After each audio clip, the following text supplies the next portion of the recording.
So I got this controller, and I'm going to be unboxing it. This Nintendo Switch Pro controller. Get out. Okay, so as you can see here, we have some tape here we need to take off. So I'm gonna go ahead and use this one-handed. Dude, it's kind of hard with one hand, alright? So just bear with me. Yes, almost there. Okay. Okay, first tape thing is off. Alright, now for the next one. Anyone else who shows in this camera is very uncool and will be uncool for the rest of their lives. I just killed my sister. This is the greatest unboxing video of all time. If I can just get this tape off, I swear to God. I have no fingernails. Oh my God! You see here? It's coming off. It's coming off. Alright! Part 2. Now for the front, I guess. And that'll be the last tape before I can actually take the thing out. If I ignore them, they'll just go away. It's time to unleash my upper dominance.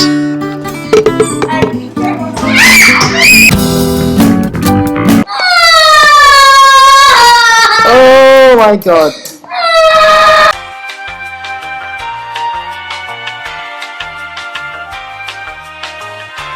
Oh.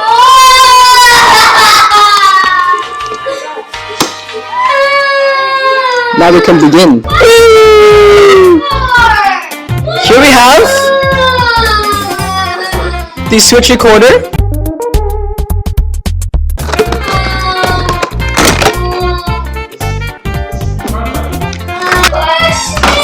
The remote.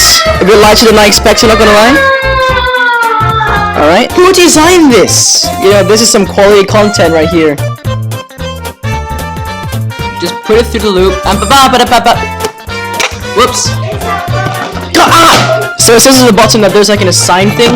So if you guys look closely. So as you can see by this amazing camera focus. Amazing camera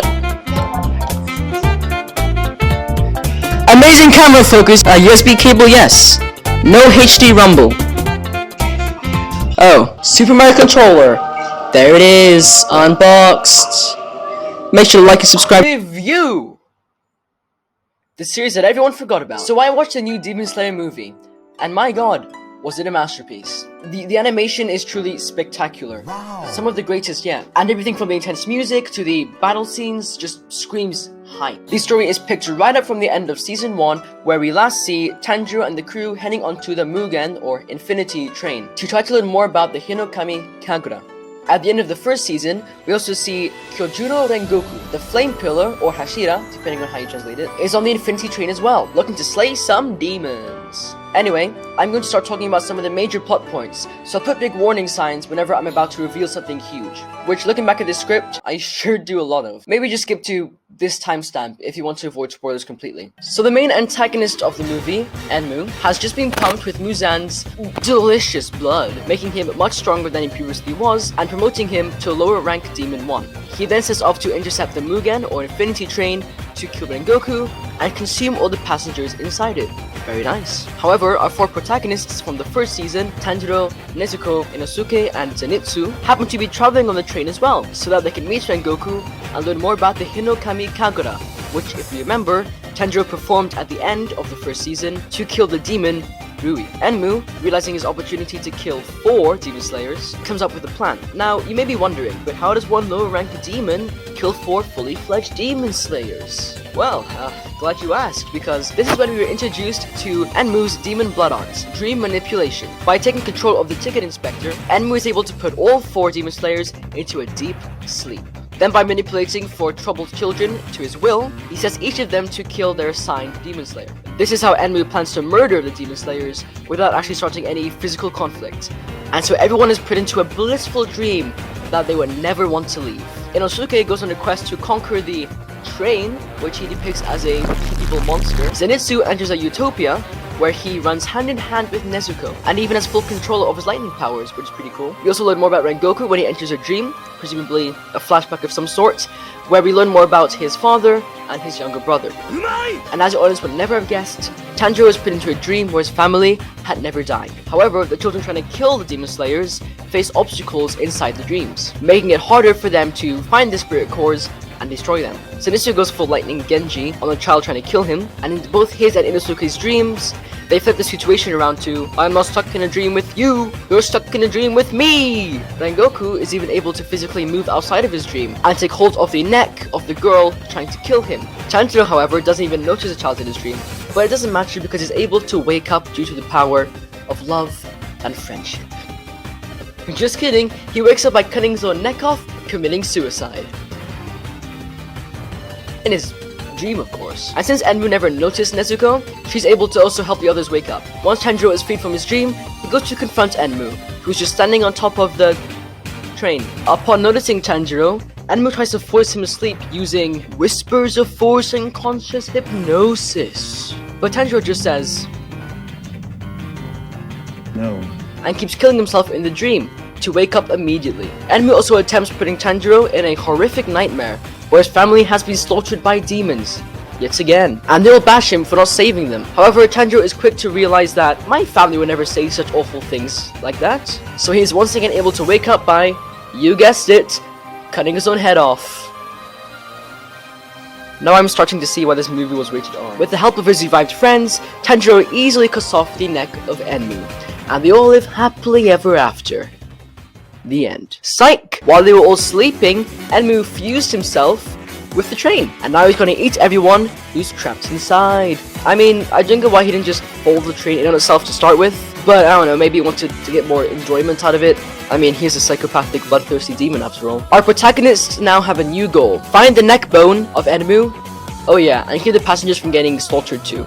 Can't forget that. After a bunch of spectacular scenes of animation, which made me want to rewatch this movie multiple times over, Enmu is finally defeated by the combined efforts of Tanjiro and Inosuke, since Rengoku is busy protecting passengers. Also, Zenitsu is still asleep during the majority of the movie, but it's okay because in his sleep, he has full control over his Lightning Genji powers. With Enmu dead, the train crashes, with all the passengers safe inside of course. Casualties are at a minimum. The manipulated children no longer want to kill the Demon Slayers. My watch says it's been about an hour and a half since the movie began, and everyone lives happily ever after. Wait, why do I hear boss music?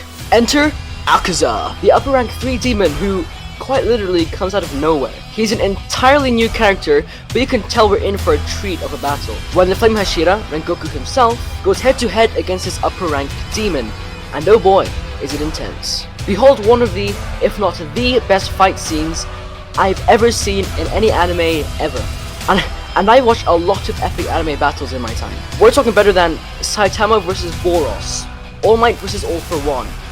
Hell, even the final battle from My Hero Academia, Heroes Rising. The music, the animation, the voice acting, the CGI, it all comes together to create a true spectacle. I had adrenaline coursing through my veins the entire fight, and holy crap, the feels were strong with this one. I was completely frozen in my seat, not wanting to move in fear of disturbing the moment. After a heated 20-minute battle, with flashbacks and Akaza trying to convince Rengoku to become a demon, Rengoku is sorrowfully killed by Akaza, who manages to escape more or less unscathed. It was more or less expected that Rengoku would die and that Akaza would escape for the sake of future character and plot development. Still, the death hit pretty hard. I honestly prefer that they chose to kill Rengoku, because in the movie, Rengoku is the main new protagonist, and a lot is revealed about the character. But even so, he's written to die by the end of the movie, which is a sacrifice on not only the character himself, but expanding on this character in the future. To some or most, it may seem like an obvious path to take for the authors of the story, but I'm just glad they did choose that path, because too many times has an anime had a victorious bullcrap ending, with the protagonist always defeating their foes, just like that. Now, I'm all for the power of love and friendship, but sometimes the protagonist just needs to die. And ultimately, that leaves a more satisfying feeling than rather, oh, what do you know, they won again, woohoo, love of power and friendship. Of course, I could be eating my words later if Rengoku somehow comes back as a vengeful demon, but I have faith that that would never happen. And no, that's not an invitation to start posting manga spoilers in the comments. Don't even think about it. Anyway, I won't rant any more about good ways to end a story. Instead, I would like to go over some of the final things that make these movies so great. As I've repeated several times throughout this video, the animation is truly stunning, and Ufotable has done an incredible job so far with the Demon Slayer anime. Demon Slayer has a pretty unique art style, and seeing it on the big screen only adds to the excitement and astounding visuals. Truly some of the best animation I've ever seen in any anime. The music is full of feels, and although it isn't necessarily something I would listen to in general, it goes really well with the animated scenes and enhances the moments so much more. I also know that I'll be looking for Akaza's theme as soon as it is officially released. I have a special place in my heart for Japanese style music. To me, it sounds so authentic, and the instruments used really sound, well, nice together. It's hard to describe it exactly, but it basically just has an epic vibe. This was probably a great nostalgia factor for me, since I played a certain game called Samurai vs. Zombies Defense by Glue, which is sadly being abandoned by its creators. But the game basically has a lot of that Japanese style of music, and I would suggest checking it out if you are unfamiliar. I'll leave a few links in the description. Demon Slayer in general contains a lot of traditional Japanese culture, which is appealing to me at least because, well, I guess because of my just general attraction to it. The lifestyle, the different sword techniques, I've already talked about the music, the values of family, friendship, and just life. It's the main reason why I even watch anime in the first place. Besides good stories, of course. So to me, it comes as no surprise that Demon Slayer is so popular. I could start talking about the plot lines and what some would call bad writing of the anime in general, but that's for another time. Maybe after season 2 comes out. I can't be the only one who wants to see more of lightning Genji Zenitsu instead of crybaby, unconfident, useless Zenitsu. Guess we'll see how he evolves in season 2. To conclude by repeating myself yet again, this movie, Demon Slayer Mugen Train, is an animation extravaganza, and I highly suggest you go watch it if you haven't already, assuming you can at this current time, and even if you have, go watch it again. It's amazing. I know that I'm going to once this video is published. I'm already very hyped for season 2, which apparently comes out this year, so that's great. And the trailer's been released, which looks pretty promising so far. Also, if you have any suggestions for other things I should check out, go ahead and leave a comment down below. Sayonara. This video is sponsored by my Discord server. I try to keep a somewhat active atmosphere in the server, and we already have about 22 legit members, and we're always looking for more people to join. The server has many, some say too many, text and voice channels for people to start conversations in. You will also get notified when I post a new video, as well as other social media stuff. You'll never miss something again.